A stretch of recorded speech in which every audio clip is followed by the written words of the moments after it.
pesar de que viene un viernes de feriado. ¿Okay? Entonces, ya no es culpa tanto feriado que les coincidió. O sea, ustedes perdieron porque les coincidió como 4 feriados en este semestre. O sea, son 3, 6, 9, 12 horas de clases. Es muchísimo. ¿Ya? A veces hemos podido recuperar, no siempre, ¿sí? Y por eso, bueno, de aquí en adelante ocuparemos un poco de tiempo de laboratorio, ¿ya? Entonces, chicos, el tubo digestivo no es lo único que vamos a ver, sino que vamos a ver después glándulas asociadas al tubo digestivo. ¿Qué órganos vamos a mencionar aquí? Aquí viene hígado, páncreas y glándulas salivares mayores, porque las menores las vamos a mencionar el día de hoy, ¿ya? Muy bien, chicos. Entonces, vamos a empezar con labios. ¿Por qué los labios se ven así rosaditos y no se ven como la piel? Porque los labios, miren que esto es un corte histológico del labio, esta partecita de aquí. El labio tiene una cara externa, pero hay una cara interna que toca encías, ¿no es cierto? Esto es piel. De aquí para abajo, todo esto es piel. El revestimiento epitelial de los labios es un epitelio estratificado, plano, no queratinizado. Pero en cambio en piel hay queratinización, diferencia punto 1. Otra diferencia, ¿qué notan en la imagen que hay en piel que no hay en labio?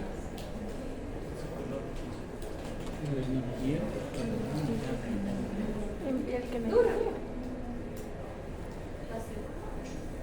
Hay mucha celularidad acá abajo, ¿no es cierto? En el tejido subepitelial, sí, se llaman anexos cutáneos. ¿Qué son los anexos cutáneos? Aquí viene el pelo, es decir, el folículo piloso, vienen glándulas. En los labios, ¿tenemos pelo? No hay glándulas, como vemos aquí también acá abajo. Entonces, el labio por eso se vuelve una estructura un poco más finita. ¿Y por qué tiene ese tinte un poco rosadito? Porque es ampliamente vascularizado. ¿Qué pasa si ustedes como cirujanos van a recibir un paciente que se cortó en la mejilla, en la piel? Ok, va a sangrar lo normal, pero ¿qué pasa si se corta el labio? Va a sangrar bastante, ¿ok? Va a sangrar bastante, ¿sí? Entonces, chicos, esas diferencias histológicas son importantes, ¿ya? Vamos a pasar. Cavidad oral. ¿Cuál es el revestimiento epitelial de cavidad oral? ¿De qué estoy hablando? A todo el revestimiento epitelial de cavidad oral yo le puedo ya mencionar como mucosas. ¿Por qué? Porque están dentro de una cavidad. ¿Sí? Es lo mismo, epitelio. ¿Cuál es el epitelio de cavidad oral? Incluido encías, mejillas internas, piso de la boca, pilares palatinos, paladar duro, paladar blando. Por cierto, ¿cómo se llama esta campanita del paladar blando? ¿Cómo era? No me he llegado ahí todavía. ¿Alguien sabe? ¿En colegio? Sabía, pero se me olvidó. Úvula. Estudiantes de medicina. Úvula. Les presento la úvula. Todos tenemos úvula. ¿Ya? Todas estas superficies de cavidad oral, muchachos, tienen el mismo tipo de revestimiento epitelial. Epitelio plano estratificado, no queratinizado. Pero el libro, ¿qué les dice? Cuando ustedes les mandé a leer, ¿qué dice el libro? Que hay zonas de la boca que ganan esta cobertura extra de la queratinización. Esto es proteína, ¿de acuerdo? Ganan queratinización. ¿Por qué? Por agresión crónica. Ah, pero en la boca, agresión crónica, ustedes se cepillan todos los dientes, todos los días, ¿no es cierto? Sí. Entonces, el cepillado no solamente afecta, o sea, no solamente limpia los dientes, también se topa las encías. Entonces, el libro menciona que las encías, si ustedes tomaran una muestra histológica, podrían ver focos de queratinización, ¿ok? ¿Dónde más? ¿Han visto los pacientitos que se pasan masticando los cachetes internos? A veces uno se masticó ya comiendo, pero hay pacientes que lo vuelven crónico. Y cuando ustedes revisen la boquita de esos pacientes con inspección en faringe o orofaringe, van a ver esas como unas placas blancas en las paredes de las mejillas internas. No se van a asustar, no van a decir, ¡ay, es un tumor! No, es porque hay una capa de queratinización en esas mejillas internas como forma crónica de defenderse del propio epitelio, ¿no es cierto? Depositó algo más encima. ¿Dónde más? El propio alimento. ¿ok? Entra y hay zonas en el paladar que pueden también ser queratinizadas, ¿ok, chicos? ¿Qué más hay en cavidad oral? Glándulas, exactamente. Pero las glándulas son glándulas salivares menores, son mucho más chiquitas, salpicaditas. Hay un poco aquí en el piso de la boca, mejillas internas. Aquí miren, tengo piel, como la pared de la mejilla viene desde afuera, piel, tejido, conjuntivo, un poco de grasita y glándulas, ¿no es cierto? Y hacia adentro, en cambio, ya tejido no queratinizado, ¿no es cierto? Y en esa transición de la mejilla voy a encontrar también glandulitas, ¿sí? ¿Dónde más? Aquí cerca de la úvula también puedo tener un poco de glándulas productoras. ¿De qué? De enzimas. ¿Para qué? Para la digestión y descomposición de alimentos. Ahí vienen carbohidratos, lípidos, todo eso, ¿de acuerdo? Pero ¿quiénes producen más saliva? ¿Las menores o las mayores? Las mayores producen más enzimas, exactamente. Y eso vamos a ver como anexos a tubo digestivo. Vamos a ver lengua, ¿sí? La lengua, chicos, tiene dos superficies de contacto. Una superficie llamada superficie dorsal, que es la que ustedes cepillan todos los días, pero hay una superficie aquí abajo que está en contacto con el piso de la boca. Esa es la superficie ventral. ¿Cuál es más gruesa, la dorsal o la ventral? La dorsal. Definitivamente la dorsal. ¿Por qué? ¿Qué hay en la dorsal? Las papilas. Papilas linguales. En la ventral no tenemos papilas linguales, ¿no es cierto? Aquí hay una imagen como que yo extendí toda la lengua. La lengua tiene dos partes, o pueden dividirla en tercios. La parte de adelante, que es la que visualmente nosotros podemos inspeccionar a la apertura oral, es la parte del cuerpo de la lengua. Y se acuerdan que yo les decía que en esta parte posterior, aquí estaría la lengua, justo antes de llegar justo en pared faríngea, orofaríngea, habían amígdalas aquí grandotas, las más grandes de todas. Están localizadas justo en ese tercio posterior de la lengua, que sería la raíz de la lengua, solo que aquí vemos todo extendido, ¿de acuerdo? ¿Por qué veo estas dos pelotas gigantes? Son las amígdalas linguales. Cuando ustedes vayan a intubar sus pacientes o hacer endoscopías, si ustedes pasan el tubo y la cámara y se encuentran con estas dos pelotas, no van a decir, ay, me encontré tumores, porque son grandes. Van a saber que hay tejido mal aquí abajo, ¿no es cierto? Parte de las amígdalas linguales. Entonces, ¿qué divide aquí justo en esta zona final? El cuerpo de la raíz, una zona que parece como una V invertida, como una V así. ¿Sí le ven esta V invertida? Ya. Acuérdense de esta zona que es importante, que ya les voy a decir más adelante. ¿Ok? Miren esta imagen histológica bonita, ¿sí? Esta es una imagen, un corte lateral de la lengua, donde podemos ver superficie dorsal y superficie ventral. Aquí una imagen más cerca. La superficie ventral de la lengua tiene el mismo revestimiento epitelial que la boca, estratificado, plano, no queratinizado. Aquí es más complejo y lo vamos a describir ahora. Miren cómo se ven las papilas linguales. Hacen que el dorso de la lengua sea mucho más tosco. Chicos. Sí, ustedes, no revisen a ver atrás, dejen de conversar, ¿ya? La lengua, muchachos, ¿tiene un movimiento voluntario o involuntario? Voluntario. ¿Por qué? Porque el cuerpo de toda la lengua está formado por músculo. ¿Qué tipo? Si digo voluntario, esquelético estriado. Exactamente. Y aquí adentro pueden haber adipocitos, vasos sanguíneos, tejido conjuntivo, pero en su mayoría músculo esquelético estriado. Muy bien. Vamos a ver. Entonces, vamos a hablar de las papilas del dorso de la lengua, las llamadas papilas linguales. Son 4 tipos, pero ¿cuál no vamos a describir de estos tipos? Este último que el libro menciona, y que bueno, todos los libros mencionan que en el ser humano no está desarrollado, muchas veces ni lo vemos en la histología básica. Así que vamos a describir 3 tipos. Las filiformes son las más abundantes, las fungiformes y las caliciformes. Las caliciformes con ese nombre las menciona el libro, pero en la mayoría de las otras literaturas los van a encontrar como circunvaladas. Exactamente, tienen esos dos nombres, ¿ya? Entonces vamos a ver. Chicos, esto es una foto real del dorso de una lengua, ¿sí? Del dorso del cuerpo de una lengua, ¿sí? ¿Dónde están estas famosas filiformes? ¿Sí ven estos puntillos chiquititos, los más pequeñitos? Son la mayoría. Esas son las filiformes. ¿Por qué? Estas cabecitas más gorditas son las fungiformes. Exactamente. ¿Ok? Entonces, ¿qué pasa si yo hago un corte histológico de las filiformes? ¿Por qué se les llama filiformes si ustedes ven esta imagen?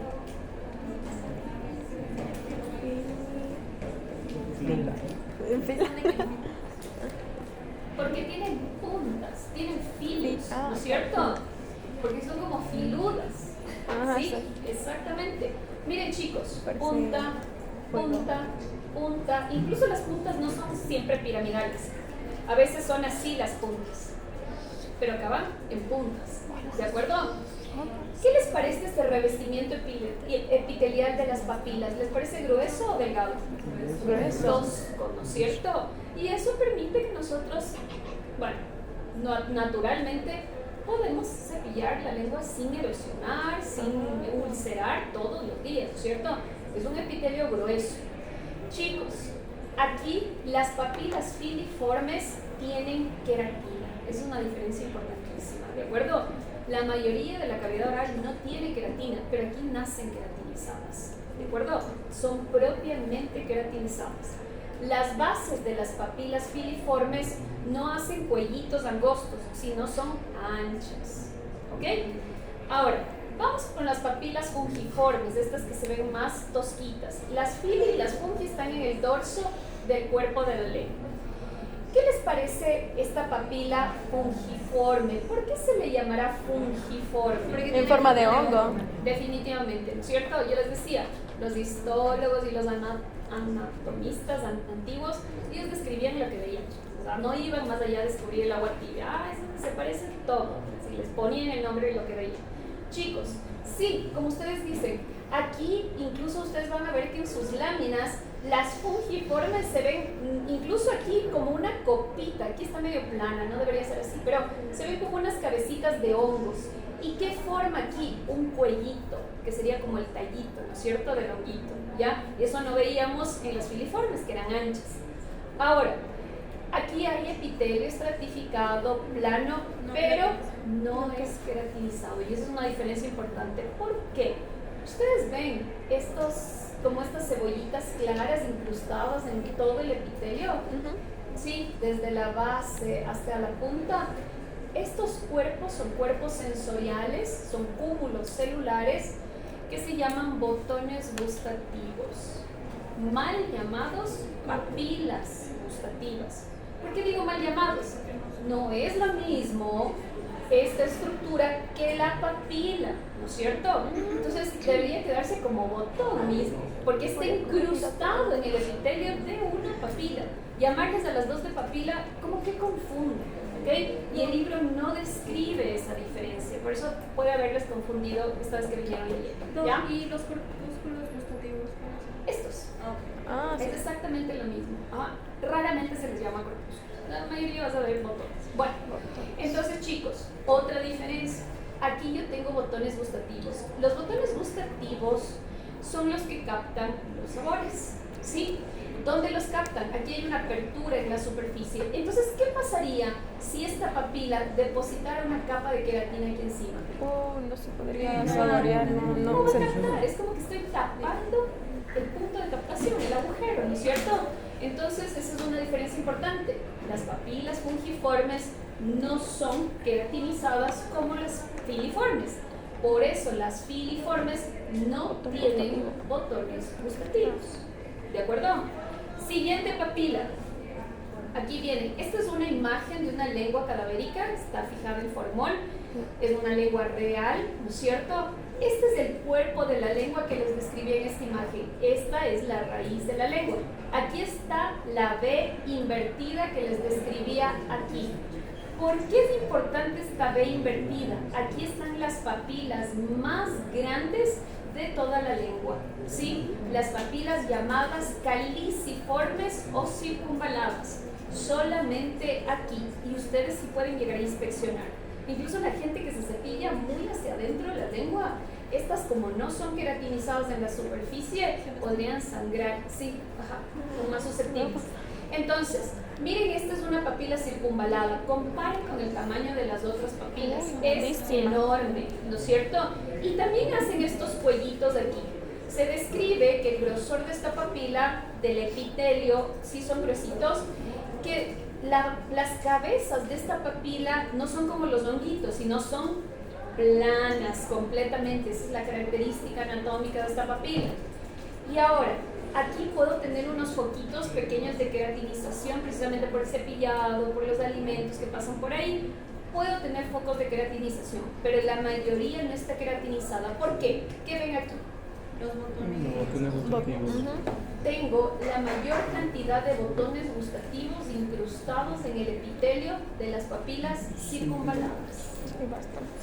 Más que en las fungiformes, que incluso son chiquitas y espesas. ¿Ok? Muy bien.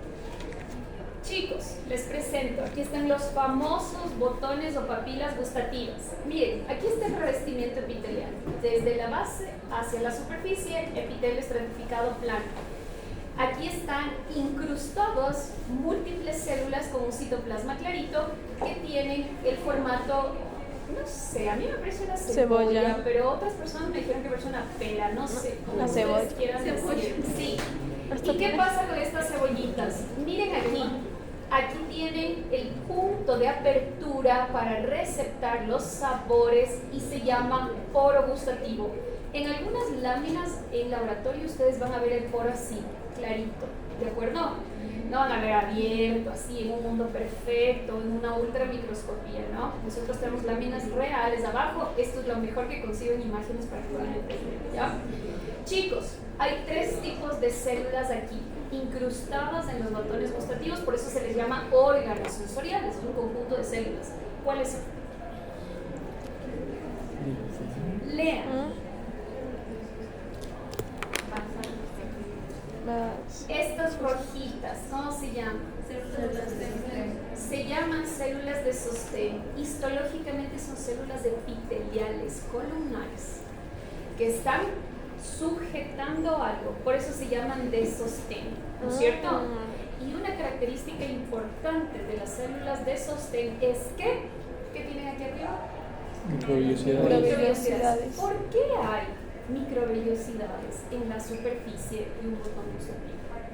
Para que pueda La absorber. función principal de las microvellosidades, pregunta de examen final, porque aumentan la superficie de captación del órgano al que pertenece. ¿Por qué quiero aumentar la superficie de captación? Para aumentar el sabor, ¿no es cierto?, que voy a captar. Entonces hay microvellosidades para que se quede aquí el sabor. Y ahí viene, ¿por qué se les llaman órganos sensoriales? Porque aquí hay neuronas que van a transmitir la señal de esa captación del gusto, ¿no es cierto? ¿Cómo se llaman? Estas células alargaditas, que son células gustativas y que tienen su axón para transmitir esa señal al cerebro del gusto que acabo de captar. Qué interesante, ¿no? Y aparte de eso, hay una tercera célula, una célula que está aquí en la base, es chiquita, basal. ¿Han escuchado de las células madre? Esta célula es como una célula madre. Tiene la capacidad de dividirse y recomponer al botón gustativo y dividirse en cualquier otro tipo de célula de los que están aquí. ¿De acuerdo? 3 células. ¿Se entendió? ¿Preguntas? Y en la imagen de al lado, ¿dónde está esa célula que dice que es madre? Esa célula basal, como es tan chiquita, es la más difícil de ver. Aparte, esta es una imagen de las más perfectas que el libro nos puede dar para identificar un botón gustativo. Generalmente, los botones gustativos los vas a ver así, incompletos. ¿Por qué? Es como la incidencia de corte en una célula. No siempre la célula es cortada con su núcleo y con su nucleolo. A veces solo citoplasma. Aquí tú sabes que el botón tiene que abarcar desde la base hasta la punta. Mira que están incompletos. Entonces, en esos cortes tan incompletos necesitarías una ultraestructura para ver células basales tan chiquititas. Tal vez podrías intentar identificar estas otras. Estas que tienen núcleos más gorditos son las epiteliales y estas que tienen núcleos más largos son las gustativas. Estas basales tal vez, mira, aquí me falta papila. Si yo cortara más profundo, podría tal vez identificar.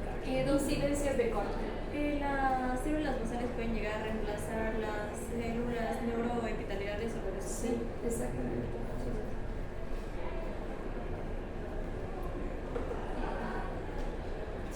Según el libro, sí. Ok, chicos, diente. No les voy a dar diente, ¿ok? Porque diente, así como órganos sensoriales, no alcanzamos, es mucho, ¿de acuerdo? Entonces hay que cortar ciertas partes. Igual, por ejemplo, ustedes van a ver en su libro que hay muchísima más texto. Yo me concentro en lo que ustedes tienen que llevarse como mensaje de histología básica. Eso es lo más importante, ¿de acuerdo? Pero aún así vamos a mencionar cosas de diente que es importante, ¿sí? Generalmente esto es un mensaje para ustedes, información directamente para ustedes, no van a ser evaluados. Chicos, el diente tiene dos partes, una que vemos, una que está metida en las encías. La parte que nosotros vemos del diente se llama corona. La parte que se mete en las encías se llama raíz, exactamente. Miren aquí, la encía del epitelio estratificado plano no queratinizado. Solo que la raíz, al diente no lo veamos ahí bailando, está estable, sujeto por hueso que se llama alveolar. En fin, el mensaje que quería darles es aquí en la corona. Aquí hay dos capas que son importantes. La capa más externa del diente se llama esmalte y después le sigue una capa llamada dentina. El esmalte es el tejido más duro de todo nuestro cuerpo porque está compuesto en 90-95% solamente de cristales de hidroxiapatita, es decir, mineralización. ¿Cuándo vimos cristales de hidroxiapatita? En hueso. En hueso. Los cristales mineralizaban y endurecían el hueso, era 50-50. 50-50 y el hueso ya es duro. ¿Qué pasa si yo les digo más del 90%? Es un material durísimo, por eso vemos cada vez que hasta los huesos medio que se descomponen, pero lo último que queda, si se lavan bien los dientes y no se lastimó, el esmalte, diente, ¿no es cierto? Por ese esmalte. 5% de tejido orgánico, colágeno. La dentina es como el hueso, 50-50. Mitad orgánica, mitad mineralización. ¿Ok? También es duro, ¿sí? Eso, chicos, como mensaje de diente nada más. Eso es información para ustedes para que no salgan de histología diciendo que no saben cuál es el tejido más duro del cuerpo. Ok, chicos, tubo digestivo. ¿Dónde empieza el tubo digestivo? Aparte de la boca. Un órgano, ahora sí, órgano mismo, ¿cierto? Porque la boca en cambio es cavidad con estructuras, ¿sí? Esófago, ¿sí? Después del esófago, estómago, intestino delgado, intestino grueso, sigmoides, recto, canal anal. Todo eso vamos a ver, ¿ya? Pero si yo hablo de tubo digestivo, ¿qué estoy describiendo con la primera palabra de tubo? Que no tiene parénquima. Porque yo decía parénquima, un órgano sólido, de constitución maciza por dentro. Aquí, en cambio, yo tengo capas. ¿Cuándo ya describimos estructuras con capas? Sistema circulatorio sanguíneo. Por ejemplo, vasos circulatorios sanguíneos. ¿Cuáles son las capas? Íntima, media y adventicia. Esto es un tubo hueco. Capas.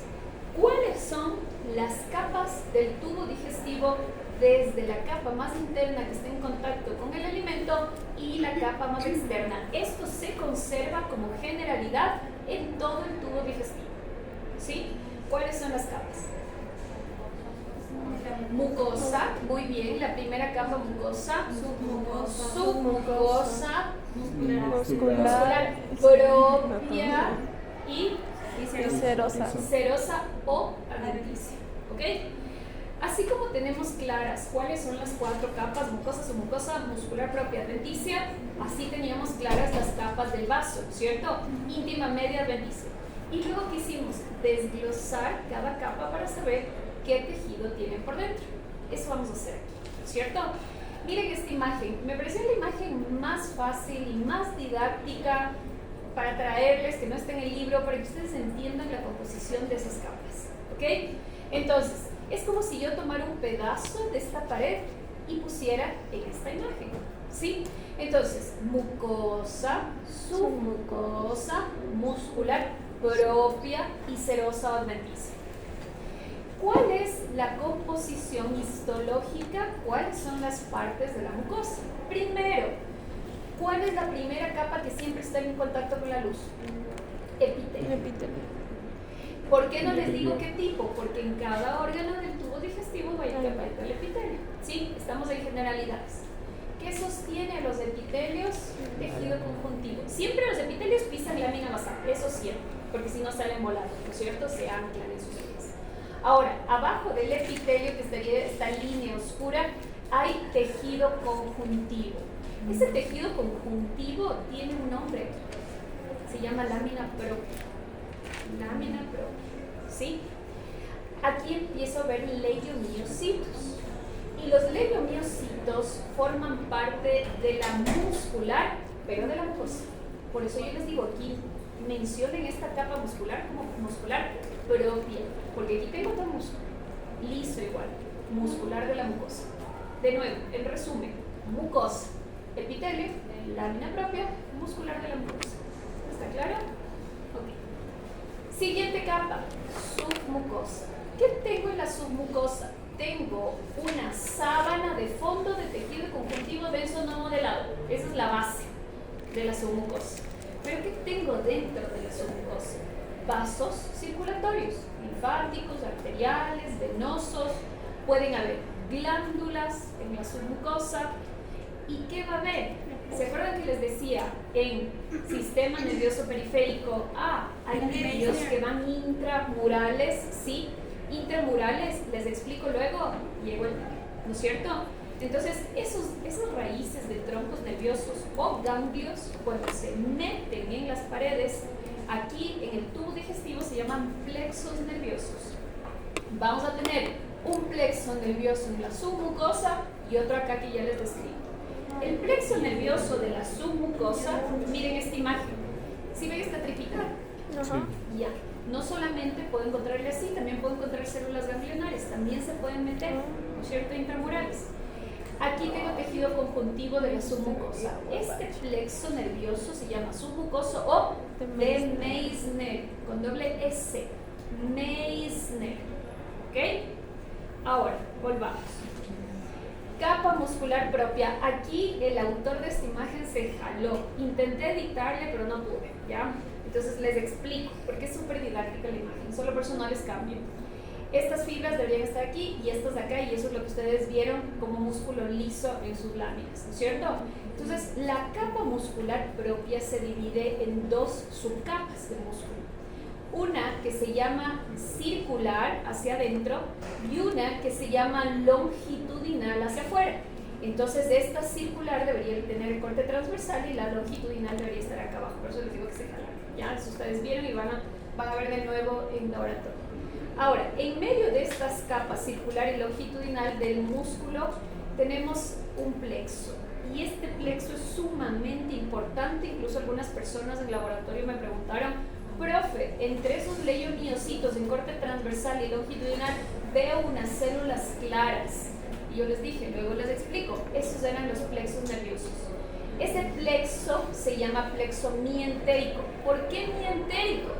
Miocitos, leiomiocitos. Plexo mientérico, ¿cierto? O plexo de Auerbach. O Bach. He escuchado que se le dicen Bach. ¿Ok? Entonces, submucoso de Meissner, mientérico de Auerbach. ¿Por qué es necesario un plexo nervioso aquí entre el músculo? Deben haber visto en anatomía. Bien. Para peristaltismo, sobre todo intestinal. Hay pacientes que nacen de ritos, son cuadros muy tristes, que nacen sin plexos mientéricos. Y no tienen obstrucciones, megacolon, sí, tienen un mal pronóstico. Sí, es muy triste. Entonces, es importante saber que existen esos plexos para movimiento intestinal, para la digestión de los alimentos, ¿no es cierto? Antes de pasar, antes me falta la última capa, yo me estoy adelantando. Chicos, ¿cuál es la diferencia entre serosa y adventicia? Recordemos dónde vimos una capa adventicia. Vasos, ¿cierto? Sanguíneos. ¿Qué tejido tenía la capa adventicia de los vasos sanguíneos? Tejido conjuntivo. Colágeno más fibroblastos. Idéntico aquí.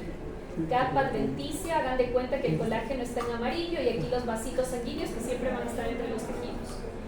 Pero, ¿cuándo entonces llamo serosa? Cuando ganan una célula extra. Células que son medio planas a cúbicas se llaman mesoteliales. El momento en que ese tejido conjuntivo deja de estar solo y gana células mesoteliales, se convierte en una superficie serosa. Todo el tubo digestivo dentro de cavidad abdominal tiene mesotelio, por tanto tiene superficie serosa. ¿Ok, chicos? ¿Preguntas con respecto al desglose de las capas del tubo digestivo? ¿Se entendió? Muy bien, vamos a pasar. Entonces, chicos, antes de pasar, en el tubo digestivo puedo tener tejido mal. Sí. No. Sí, completamente. Depósito de linfocitos en digestivo, piel, respiratorio, urinario. Mal depositado donde quiera. ¿Ok? Ahora, aquí es un malt, no se ve, está muy tinturada la imagen, debería ser bolitas de núcleos azules, pero bueno. Entonces, abajo del epitelio.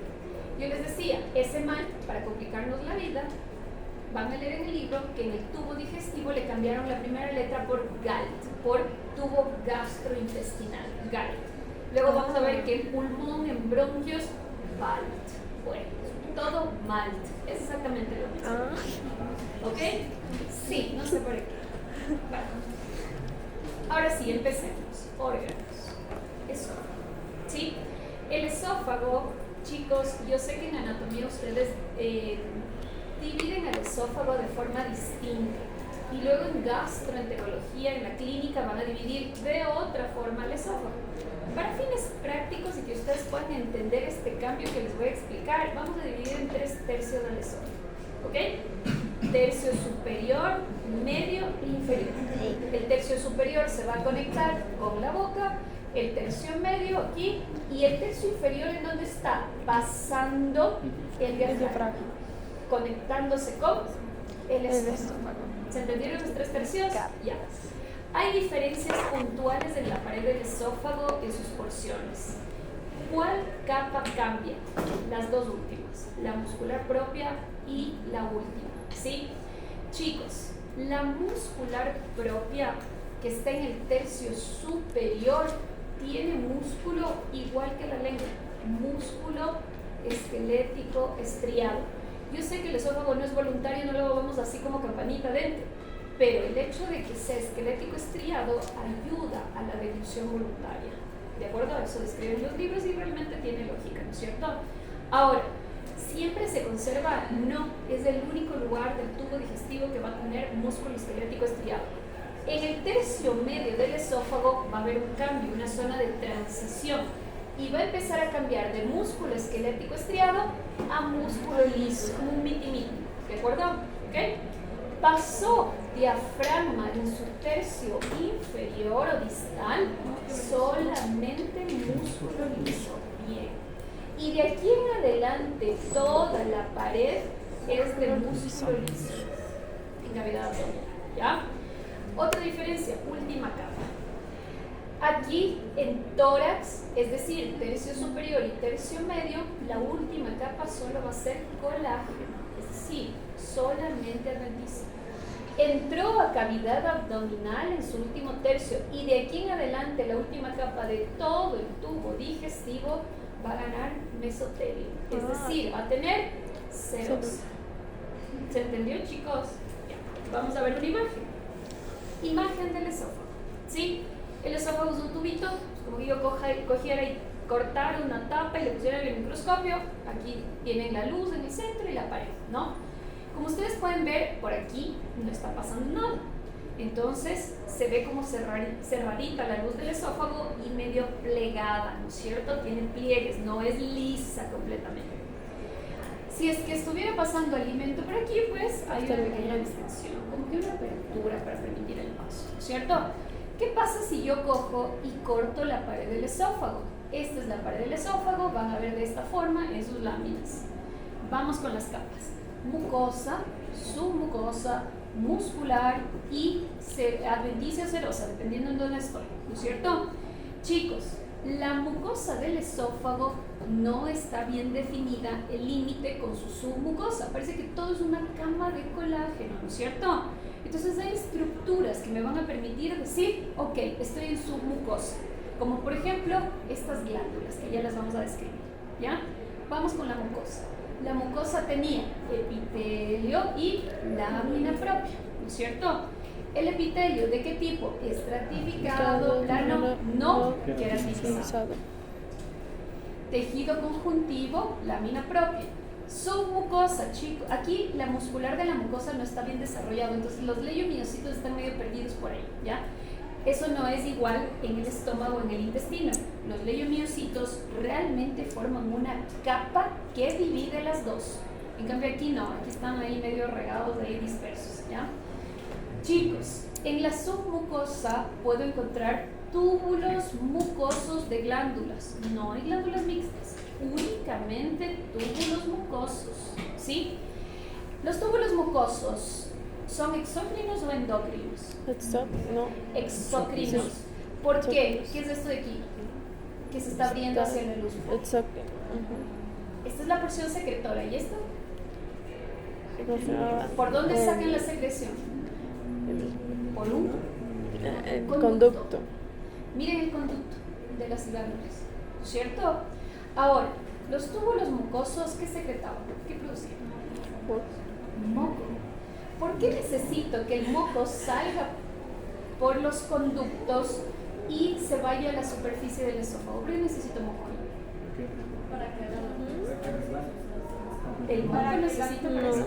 ¿Para qué? Literalmente, para que resbale, o sea, para lubricar la superficie, el moco, ¿de acuerdo?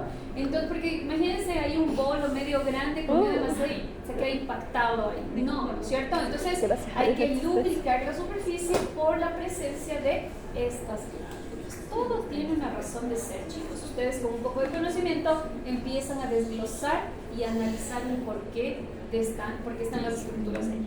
Muchachos, tal vez las personas que están atrás no pueden ver bien, pero las personas que están adelante, ¿qué tipo de músculo tienen aquí? Esquelético. Estriado. Si yo digo que la pared del esófago aquí tiene un músculo esquelético estriado, ¿de qué porción del esófago estoy hablando? Del altorácico, del superior.